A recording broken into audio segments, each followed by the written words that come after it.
सेवण में वाक़े ख़बर ॾींदा आहियूं तालका रिपोर्टर मोहम्मद सफ़र सेवानी जी रिपोर्ट मुताबिक़ सेवण में 15 शवाल मुकरम शहादत हज़रत इमाम जाफ़र सादिक़ अलैहिस्सलाम जे ॾींहं जे मौक़े ते अंजुमन शहदादा अली असगर सेवण तरफ़ां सालाना मजलिस अज़ा मस्जिद अबू फज़ल अब्बास सेवण शरीफ़ में बर्पा कई वई। मजलिस अज़ा जो आगाज़ मरसिया ख्वानन नज़ीर हयात सुमरो हाजी मोहम्मद हसन सोलंगी परवेज़ अहमद सुमरो ऐं निज़ाकत अली शेख सैद साबित अली शाह करबलाई जी मरसिया सां कई वई। मजलिस अज़ा के खिताब कंदे मौलाना ग़ुलाम शबीर अस्करी इमाम जाफ़र सादिक़ अलैहिस्सलाम जी सवा हयात फ़लसफ़े ज़ैद तक़वा ऐं किरदार ते रोशनी विधी। हुन मजलिस अज़ा में सेवण जे सादात ऐं सेवण शहर जे मोमिननि वॾे तइदाद में शिरकत कई।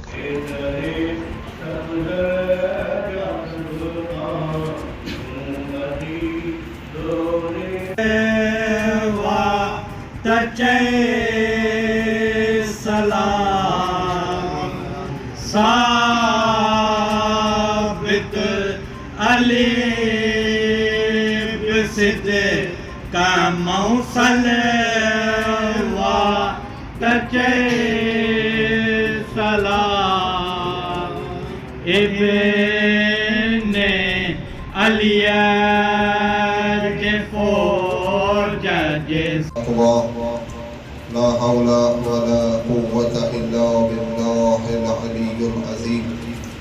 अल्हम्दुलिल्लाहिल्लज़ी हदाना लिहाज़ा वमा कुन्ना लिनहतदिय लौला अन हदानल्लाह।